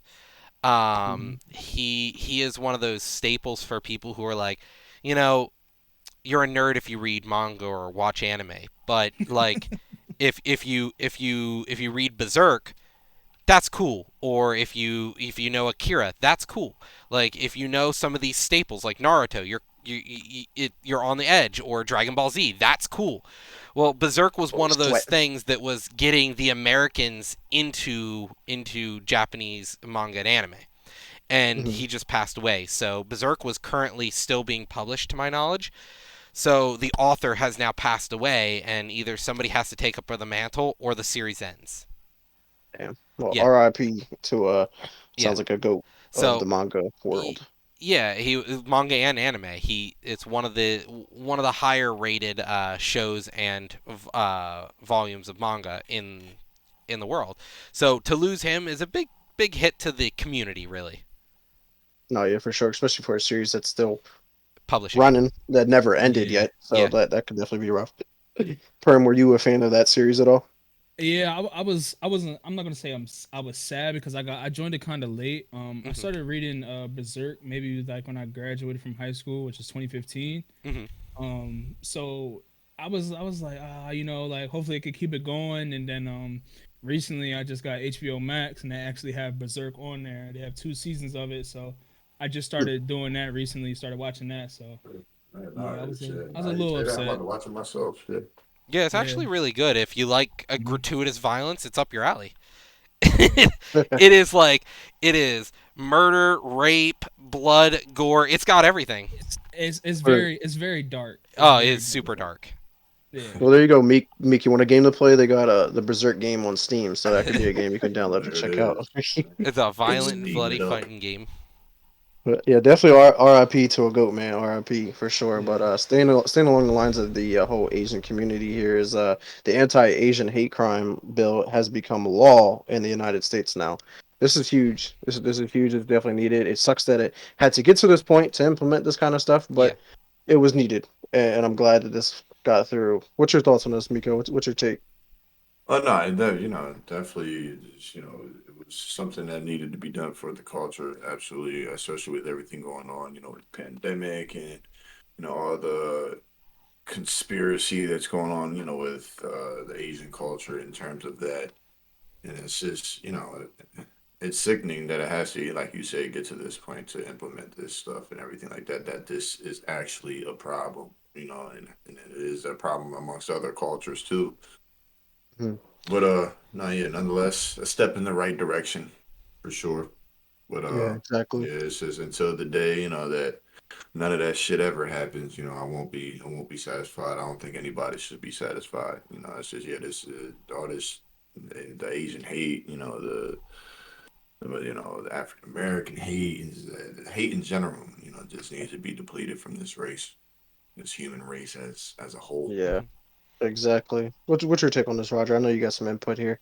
As you were saying, I agree. It's really fucked up that we've gotten to the point where we need a bill passed to punish people who are going to go out of their way to attack Asian Americans. Like, it's honestly sad that we had to get to this point because of a president who decided to push an anti-Asian rhetoric. That it doesn't matter even if you're Chinese are like, yes, the largest population of Asian Americans, but we've got Vietnamese, Thai, Cambodian. There are so many Asian Americans, Yeah, but they're all being, blamed for China flu or whatever else. They're all Put being under pointed at. like Like, Mandela. the issue is, like, we've got an Asian hatred in America that is actually deep seated. It's just as bad as against the blacks or the Latinos, Hispanics. Like, it's just as bad. In America, we're a country, a melting pot. But the fact is, we hate everyone for some reason. Doesn't matter. We hate the Italians. They came over here. We hate the Jews. We hate the Asians. We hate the blacks. It's like, who don't we hate? I'm yeah. At sorry. this Yeah, point, yeah. It's so knowing that we had to pass an anti-Asian hate crime bill is kind of sad to me, because why? Why do you hate? What is the issue? It's the same thing. Why do you hate? Why do you hate black people? Why do you hate Hispanics? What is your actual problem? When is the last time they took your job or something? right? Exactly. It's all taught though. It's just like as a kid, you absorb everything. So if your dad's a Asian hate or Yeah. whatever or hates black people, guess what? You grow up around it, you're gonna think the same thing, and it's a never ending cycle that needs to be get like readjusted and get rid of completely. But what's your take on this, Perm? Got any input here? I mean, it's kind of like everybody's, feel for this right now, especially us talking about it. It's very disturbing, nasty, disgusting. We talked about it a little bit today with my homie. It's just sometimes you can't just judge people by the way like they look. Just a normal blase, etc. That we all know already. Like you can't judge people for who they are by. But I mean, the bill got passed. I mean, I guess it's good, but like Roger said, like it's kind of like it's gotten that bad that we need it. And it's kind of just touch on like the George Floyd. They did an act for him that got passed, and now that's Mhm. that's for law enforcement. It's for when that stuff happens. It's kind of like why do we have to put stuff that is common sense into a bill so people don't do it now because now it's a law. But some of the stuff is common sense. Like you don't Right. It's disrespect all about somebody's. having good morals and good ethics, and people are just like, That's that's all it is. like it's the whole honor system. Like, I know this is kind of off topic. Like, it's the whole thing with this whole you don't have to wear a mask if you're fully vaccinated. Like, how are they going to Everyone's know fully who's vaccinated? vaccinated. Everyone's fully vaccinated, Victor. Right, Everyone is. they're running off the whole honor system. Like, you got to be truthful. So I'm not vaccinated, but I can go anywhere and be like, yeah, I'm vaccinated, and not wear a And mask. and see that right there, that's going to become an issue to where you're going to need that card. You're going to have that Yeah, card to yeah, But the, but show them. exactly. but you start to break medical laws then. No, you don't. Oh no, I don't ha- I don't have to disclose my medical Then information you to you. don't get to shop there. That's the other thing. All the Karens of the world come together and they're like, it's like being in Hmm. Auschwitz for them if you ask them for their, proof that they've been vaccinated. You Yeah, know, but like, this I get shit's that point. unreal. I get that point where like, all right, well, you don't get to shop there. You don't get to come to this game. Well, what if everybody was in that same boat and was just like, I don't want to show you. Everybody's going to show it or not want to show it. Then you don't got nobody coming to your store. You don't got nobody coming to your game now because you're being this strict on you have to show me this card. So like it could have both effects where like we don't need you because we have everybody that's still going to shop, or we're going to get like, damn, we're not going to have nobody shop with us because we're enforcing this rule. So it could absolutely. swing one way or another.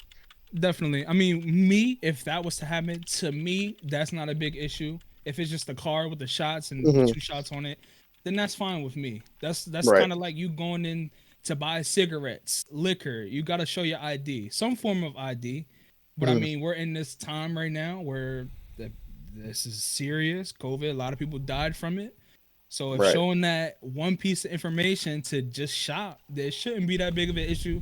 But us living 100% in agree. America, Yeah. I know it's gonna be an issue. It's going to be an So issue. yeah, Well, That's why I brought it up. Like I know it was going. It's yeah, definitely going to be an issue and because yeah. the other thing that we're not looking at here is you still have to show proof that you've been vaccinated to go to schools. That doesn't break any HIPAA laws. You need proof that you've been vaccinated. Otherwise, your kid can't go to school, except for religious exemptions, which are bullshit. I'm sorry. well, then anybody can just be like, Yeah. oh, it breaks my religious Yeah, faith. I I'm don't have to show sorry. you. I'm It's actually yeah, it's gonna be something. It's yeah, gonna be something. exactly.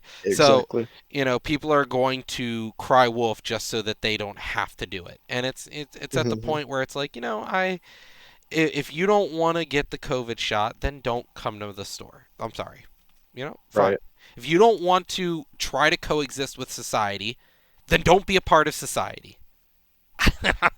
I don't know Yeah, how but to it tell doesn't you. help that we're trying to unify the world, but we're just like, you go over there and then we'll be over Well, here. that's the So thing. it's like now you're being counterproductive what you're trying to do. Because Well, like one argument, th- you're like, we got to come together, and then you're like, well, then you go over there because you but don't well, like well, this. how do we get people to come together if they're unwilling to do Right. what's best for society? It's like saying, well, it's not really good to fuck apes. It gives humans AIDS. Okay, I get you like to fuck an ape or whatever over there, but that's kind of the opposite of what we want you to do. Do we not just say, hey, Don't there do it. is an actual problem with what you are doing. Why are you doing it? Like, Right. Exactly. if No, you it don't want to, definitely comes down to doing the yeah, right thing. That's really what it's going to come down to doing. Just do the right thing. yeah. Simple as that. But moving on here with this next one, this has been very controversial in the world because this could very much spark even more of a world war issue. Well, Ryanair accuses Belarus of state-sponsored piracy. That was basically saying that this plane flew through their airspace and they sent up a fighter jet because they knew somebody that they were after was on that plane Correct. and made it have an emergency landing in their area. I This don't think that almost to me seems like a war crime. But what's your thoughts, Roger? I wouldn't call it a war crime, but it's definitely an issue with international laws. It did fly through Belarus airspace, so Belarus has the legal authority over their airspace. If they're going to pull a plane out of the air, then Ryanair should have known that Belarus could have done this. It's an issue we're seeing a lot in the Asian world right now. People are like in Malaysia, an American citizen was detained in the airport because he wrote something anti-Malaysian, and they are going to detain him. He cannot leave. They are literally arresting this man for something he wrote. So we're dealing with the future of the world now, where we're dealing with places like China, Malaysia, the Asian world that is like, you're either really liberal like Korea or Japan and you're kind of very open about what's going on, or you're China or you're one of these other communist nations that says information is gold, and they know that. We all know information is gold. So if that gold is gold that somebody else is going to use against you, that's a problem. We need to get rid of it. And I think that's the issue we're dealing with here. You've got these people who are doing good for the world but bad for this country. So we're dealing with the issue of how do we. It's a rough world where you know we're not going to punish any country for doing something wrong because that's just not what the world does anymore. We're trying to be peace, love, and happiness, and everyone getting along because we don't want a world war. But at the same time, we allow these atrocities to happen. Right, exactly. What's your take on this, Perm? I don't know a lot about. I don't even know about the situation. So I'm not gonna speak on it because I don't have any knowledge Understandable. on it. Yeah. Yeah.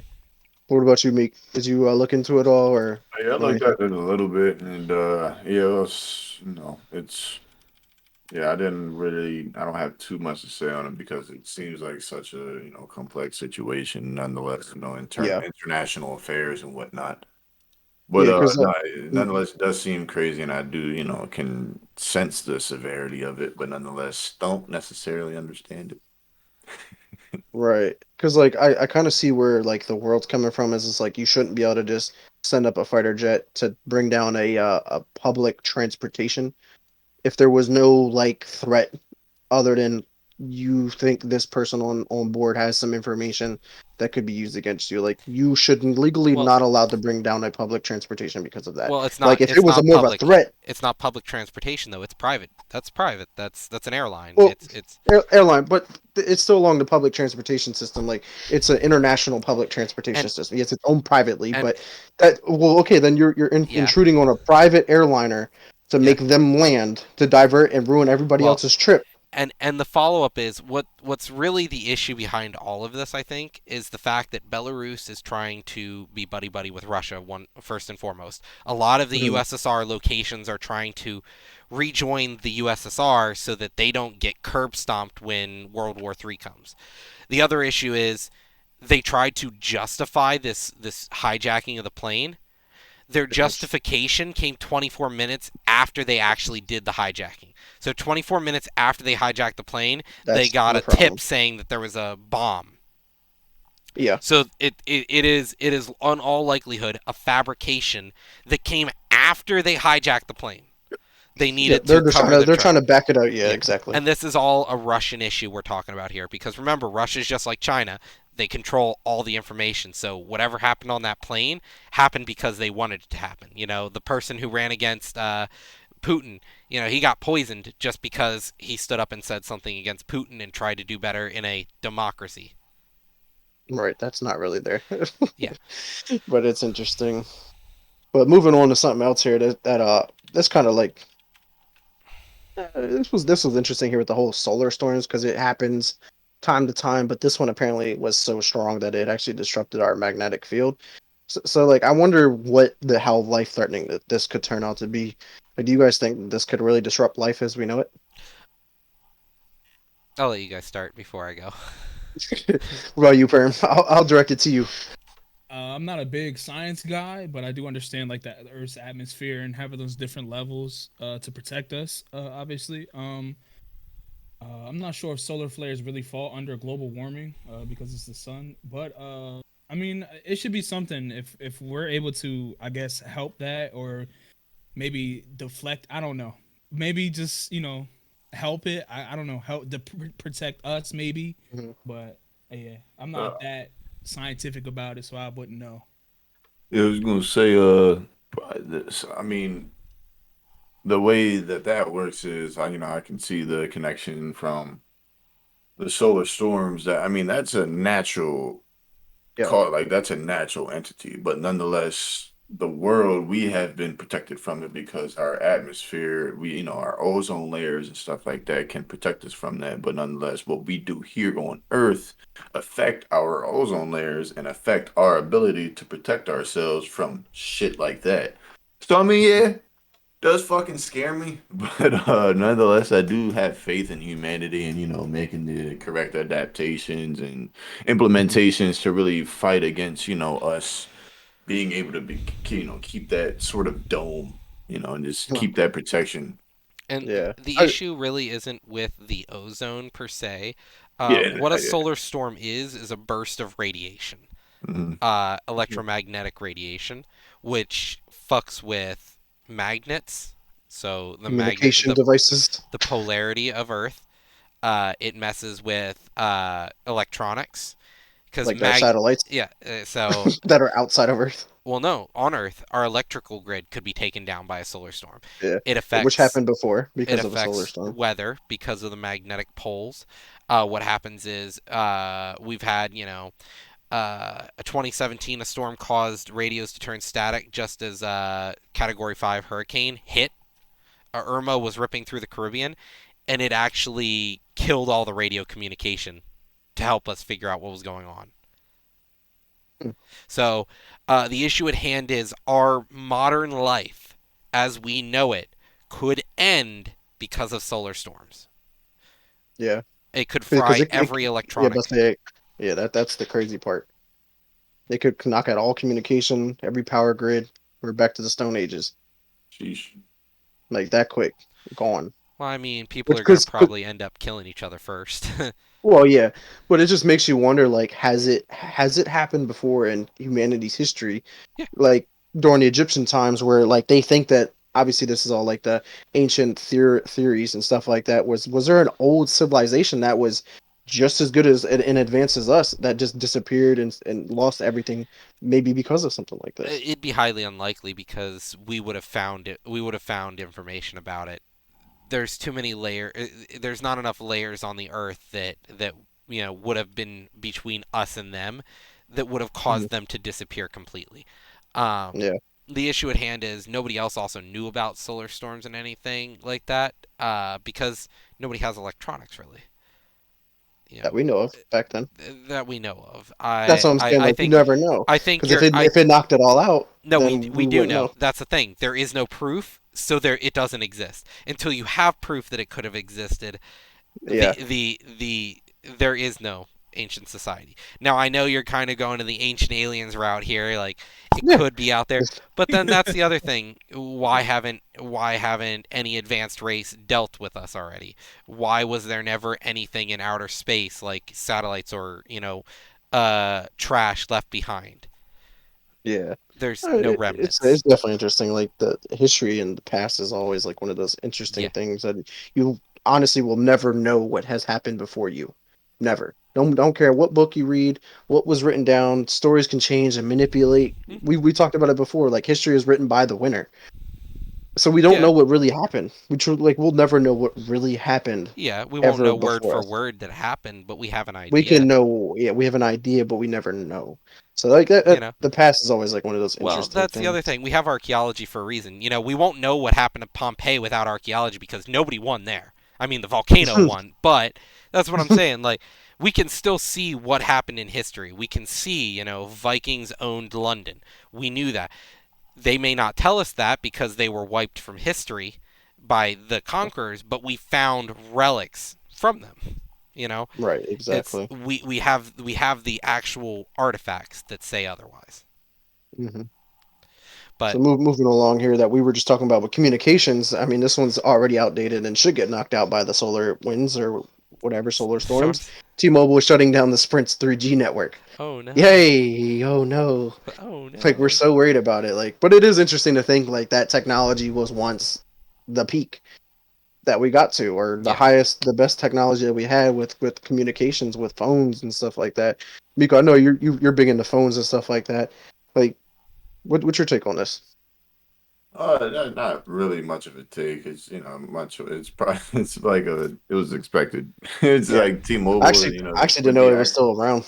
yeah, with the acquisition of Sprint, like they just been a whole shit show in terms of service. So it's just like, you know, it's kind of a good thing for me, really. If they shut down their network, all the boomers and stuff like that haven't been into a damn Sprint store in fucking years, then didn't know T-Mobile took their shit over. They're just gonna be like, my phone doesn't work, and walk into an AT&T store and switch their service. And they'll be Yeah, like, and get "Oh the my 5G. God, this is old Motorola. Where did you get this? This razor is ancient."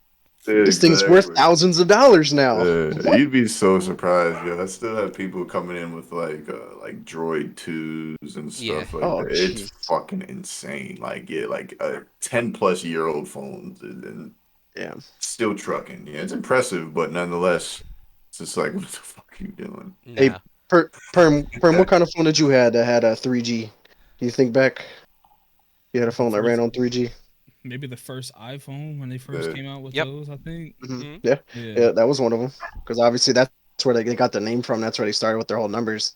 Like I got the iPhone 3G, Yeah. and Yeah, I got that the was the first one. 3GS. Yeah. So that's pretty cool to see where we came from now. Where think about it, then just look how far the iPhone has came from then to now. Like Yeah. it technically has Well, evolved a lot. and It went and from not having an app store to an app store. That and the other changed thing everything. is 2G only just got phased out in 2019, so mhm. Yeah, very, like very recent. Oh, I like didn't even know that. That's news to me. So that's yeah, interesting that that was still 1G around. 1G died in the 90s, but yeah, it's the issue where it's just the natural life cycle of things. We figured out better radio technology, so why keep it around? And now look where we're at. Now we think Yeah. 5G causes coronavirus. Well, it does, Victor. Yeah, you haven't proved it didn't, so it must. No. Oh man, so But sticking along the lines of big tech companies, I guess here is and we kind of touched on it last week. Amazon has finally bought out MGM for $8.45 billion. Yes. Yeah. Big purchase, and I think it's going to have great reward. Like they're going to get a lot out of this. And do you know how What's your much? thoughts, Rogers? Do you know how Rogers, much I they're know actually you. worth? Do you know how much they're actually worth? You Speculators believe that MGM is only worth $4 billion. He so bought they it made for out on it. 8.45. Yeah, yeah. Chat says 4 billion. What It's is crazy. what is that? What kind of investment is there? So speculators are also saying there's a reason why somebody decided to buy it. Jeff Bezos wanted potentially to buy MGM because every season of The Apprentice is owned by the MGM studios. All the outtakes that were never released, with Donald Hmm. Trump saying things that you cannot say on TV or even in movies at times. Like a white guy, an orange guy with yellow hair can't say some of the things he said. And Jeff Bezos has a deep-seated hatred for Trump. The two of them hate each other's guts. And some people are speculating he bought MGM just for that Man. blackmail.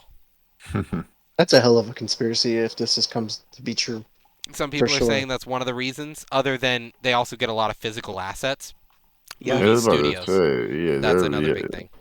like yeah, Amazon Prime's is about to be fucking Star Wars Central. Yeah.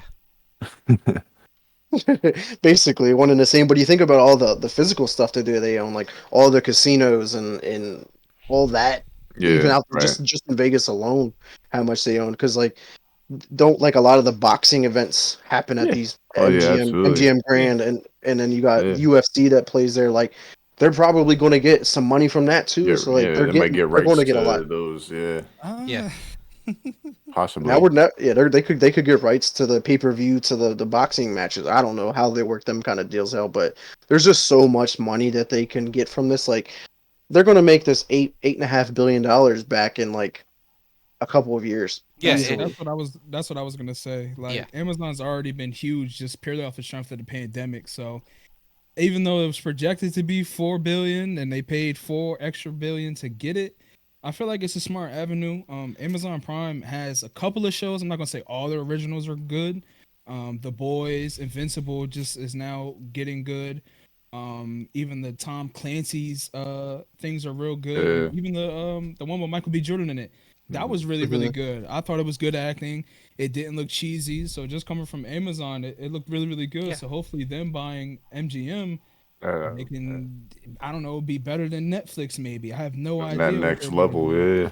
yeah. Yeah. Yeah, I certainly agree because like Amazon is like one of those services that doesn't have the same caliber original content that say Netflix has or Disney Plus has Well, or even Hulu, Mhm. for instance. So this is going to be a way to drive their sales because they already see how big Disney Plus took off, how big Hulu is continuing to take off. HBO is even taking off now, and now that they're adding that cheaper plan to watch ads with it too. I don't know what that's about, but yeah. they're getting into another market too. Like maybe someone doesn't want to pay $15 a month; they want to pay 10 because it makes all the difference in the world, and they get to watch the same content. So, and then add in that massive library, man, that's just Well, incredible. And they're going yeah. to they're seeing the transition too. Theaters are dying clearly. Theaters are about to all but fading away at this point, which sucks because I love going to movie theaters to watch I some don't think they'll movies. fade away. I don't think so either. Yeah. Yeah, I was gonna People are say always maybe gonna pay maybe to in go the to the time movies. being for sure it's like kind of like a gray Right. area, but nonetheless I feel Yeah, like that's gonna come back full yeah. throttle very I hope it soon. does. Because what do you think about it? Like a lot of these new movies are just coming strictly like right to these digital platforms, Well, and that which you happened could still because of go to the COVID. theaters and see, but you can still go pay $30 a movie because people are like, yeah, I'll pay $30 to watch it at home Yeah. and not own it. Like that's kind of weird, Yeah. but it's working. That scheme is working, and it's only going to work. It It's may going to be keep. working, but I feel like it's just an implementation because of the times that we're in. We still need Nonetheless, to make Mhm. money. yeah, I was gonna say Yeah. if you compare it to, if a movie was released in 2017, no pandemic, no nothing, with great marketing, yeah, like that streaming on HBO Max is probably coming nowhere near to those box office, Yeah. first Mhm. couple weeks sales to where if we were in a normal circumstances. Yeah. Like Right. box Yeah. offices this year, the highest grossing movie was $500 million or something. Yeah. 500 mil or 500 billion. No, it's 500 million. 500 Yeah. million. Yeah. and it was an animated movie. Don't get me wrong, it was a great animated movie, but it was only 500 million. Last year Yeah, was like 3 Which movie billion. was it?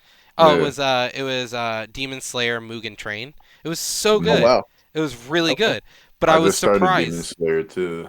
It's such a good movie. I watched it in theaters the week it was here, and I went over to the Lancaster theater that has those recliners and everything. Yeah, Like Yeah, I know that place. that's something you can't get in yeah. a home theater. People will pay for a premium tickets. Like I'd pay $20 a seat in one of Hell those yeah. theaters. Hell yeah, I Yeah. love it. Baby, we got Yeah. something like that over here, Movie Tavern, and they give you like a whole restaurant menu to order off Yeah, of too, and Oh they bring yeah. you up food and shit. Lancaster It's just added one awesome. of those too that you Yeah, can have like you order food like a whole dinner at. I forget where yeah, it's at in beer Lancaster. But too. yeah. Nice. Yeah, that's dope.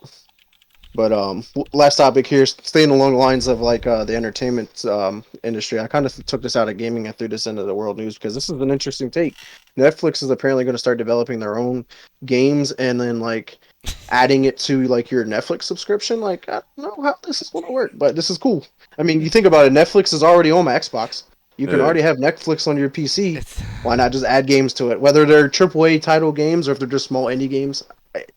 Are yeah. I they was are they about to trying to say, tap back in about how they were back in the day when you could just rent them? Is that what they're trying to do? They're trying to tap back into that. they're trying to Or instead like of GameFly. yeah, Yeah. they're trying to do their own version of Game Pass, I guess. But like Yeah. my real issue here is like what are you gonna No, offer? I don't even compare it to Game Pass. It's going to be more along the lines of like Apple Arcade. Okay, that's fair. I wouldn't even put it with a Game Pass. Game Pass has What's triple and quad A No. games. That's their goal is what I'm saying. They ain't gonna reach Yeah. it. I mean, Oh, no. shoot for the moon, and at least you'll come close, maybe. You might not even leave the atmosphere. Yeah, I honestly don't see anything coming to this. I think it's a huge waste of time. Yeah, I I was mean, gonna say it's gonna be hard. I It's gonna think be they've really given up hard. because of other competition. How many other streaming services are there right now? There's 100 different streaming services. yeah. So So I think that they're looking for a different avenue to yeah, break into to make themselves look different. no, All I right, agree. now not only are we a movie and TV streaming service, now you can stream games. Now we just made ourselves into our own area. Entertainment AK, but streaming. yeah, so but we already know Sony is trying to test the waters with this, where they're adding like their Sony back catalog of movies to the Yeah, PS Plus thing. So like there could be two of them, Sony and Netflix. That could be the first two of this kind. But I don't know. Be interesting to see how that turns out, honestly. no, I agree. But yeah, guys, any last thoughts, remarks, or anything before we close out this week's episode? No, I oh man, it was a goodie. busy week this week. A lot of announcements. So It yeah. sure was. We had to cut off a decent amount of gaming news. Yeah, Oh, more than trim a some decent. fat, as Roger would say. There was so much. I had to limit it down for you guys. Yeah. But Yeah. yeah, just want to start off by thanking Perm for joining us today, man. It was For an honor to have sure. you on. Definitely looking forward to having you on future episodes. Maybe even get you into the talk show as well, so we could talk about your podcast and your music career, your audio and stuff like that. That'd be pretty cool to get you on that one as well. But yeah, thanks, man. Yeah, absolutely. And just wanted to say thank you, to you guys. First time meeting Roger, so that was dope. Hearing him talk, he sounds very intelligent. Meeting him for the first time, talking for a couple of hours. But yeah, man, thank you for just allowing me to be on your platform, man. It was huge. It was fun. Got a Of course, problem? man. Of course. Next up, we want to thank all the viewers that showed up to us live. Shout out to you guys for sure. Shout out to everybody who checks us out later on our YouTube channel and any of the audio platforms once I'm able to get this episode up. Probably not going to be for a while, but it'll be on there eventually. But definitely want to make sure everybody checks out our new episode of the talk show with Vic tomorrow at 7 p.m. as I bring on Yannick. We're gonna be talking about his business that he involves with, where he goes over to Africa with the youth and stuff like that. So to talk about his events and how that got started. So come check us out for that. But Perm, where can we find you at, man? What's your social medias? Social media handle is at PermTheDon. That's for everything. So if you type that in, you can find me wherever. Cool. And Miko, where can we find you at? Yep, for sure. Y'all can find me on Instagram, Facebook, Twitch, all of that under Meek Sweat. One word, MEEK Sweat. You already know. I like to post a Like whole I'm bunch of doing right funny now. shit and highlights. Yeah. Fucking sweating. Yeah, I was about to say your forehead glistening. Man, I'm sweating like crazy. Got AC broken in the house. Nah, yeah, man. Cool. What about you, Roger? Well, if you're watching me live, you know where I'm at. But if not, it's twitch.tv/lunatic_oblivion. Oblivion starts with an A. Awesome. And then you can check me out at Vic Brubacher on Facebook. If you have any questions, concerns, or anything, or even want to come on the show, hit me up. Check me out at Twitter at Mr. Never Chillin _ and then also on Instagram, Mr. Never Chillin. And then my Twitch channel is twitch.tv/Mr. Never Chillin. That's also where the talk show with Vic is hosted. So come check me out on there. But I want to thank everyone again. But until next time, peace. Peace, guys.